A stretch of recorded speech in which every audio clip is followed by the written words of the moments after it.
All right. Welcome back. You know what it is. Fan in the Van podcast time on a special Saturday night edition. Post-Christmas. But again, it doesn't feel like Christmas.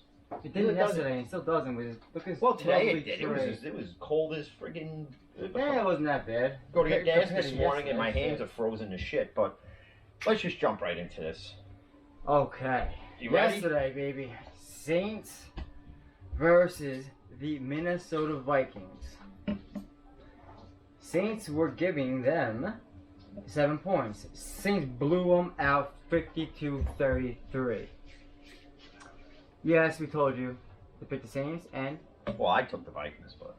Oh, yeah, that's right. Yeah. I did give Kirk Cousins a chance, and again, he proved to me why he's $84 million worth of trash. Exactly my point. You give him the ball 2 minutes, he can't do much. But now we got to jump into the other topic at hand here, which I read when I came home. And, I love this. Okay. Cleveland. You're next on the COVID shit list. Okay. Yes, you are. As we were informed, there are 3 receivers on the Cleveland team test positive COVID. One is Mr. Jarvis Landry. Donovan Peoples-Jones, who took over Beckham's spot when he got that towards ACL from that shitty pass in Mayfield. And there was one other player. Rashard Higgins. Well, then there's Ain't that about a bitch, Mr. Mayfield? Who are you going to throw it to now, yourself? Well, there's also a tight end, but they didn't say who the tight end is that's out yet.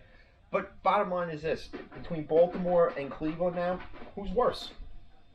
You got to put them on the same. You got to put them on both in the same spectrum now at this point. Baltimore had 20-some people. It's unbelievable. Well, who knows? Because now Cleveland hasn't even left to go to Jersey yet. The whole flight's been delayed, but the NFL has informed both teams the game's still going to go on, so it's just a matter of when Cleveland leaves to travel, which now, if you're going to bet Cleveland, I might switch that pick. And I told everybody yesterday to take the Jets. Now you really have to consider taking the Jets. Yeah, I might change that pick because the Jets are getting 9.5. Then Cleveland's going to have to win by 10 with no weapons. Well, they still got Hunt and Chubb unless somehow one of them winds up on the list. Then they're really screwed. The only thing that sucks though is that Quill Williams is out though. He is a beast. He is, but he's also an idiot who got caught with a friggin' handgun in JFK. But whatever. What are you gonna do on that one? But the point here is that these teams, they don't take it seriously. In general, you have the teams that are taking it seriously, and then you have the teams that aren't taking it seriously. And in case in point, with Baltimore getting rewarded, all these games get moved. Having the Steeler-Raven game moved 19 million times. I mean, I think the Raven-Steeler game got moved more times than I moved between the ages of 16 and 21. Okay? Now, you have the Browns, which, honestly, I get the NFL says that this game's still being played, but I wouldn't be surprised if something happens between now and, say, 11 a.m., where this game gets moved to Tuesday, Wednesday, or possibly... It's supposed to be a 10-day... Or possibly, even worse, they have to wind up going with the Week 18 possibility, or, dare I say, it just gets scratched off the calendar entirely, and both teams got to get a loss out of it. Well, first of all, if they just tested positive, it's got to be 10 days from yesterday. Yeah. That's next Friday. Yeah.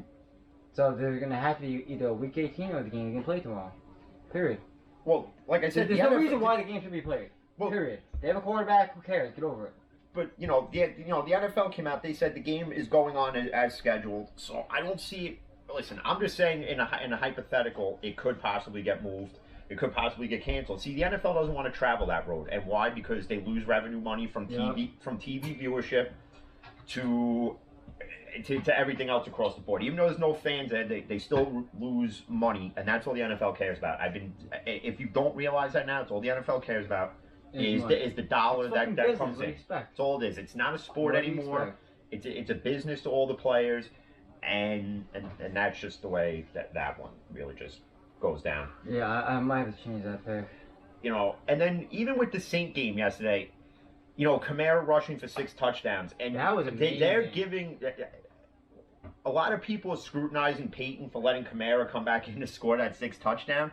I said it yesterday, and I'll say it again. No lead is ever safe. I do not care. I would have done the same thing if I was in Sean Payton's shoes. I would have brought Kamara back out, even if it wasn't Kamara, even if he ran in with Taysom Hill or Murray, or even that happened the play before. They were on it was like first and goal, and Taysom Hill went out there, and I think.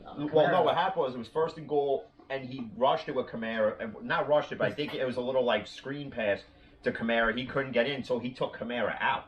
And then on like third and goal is when Taysom Hill scored. And then next drive.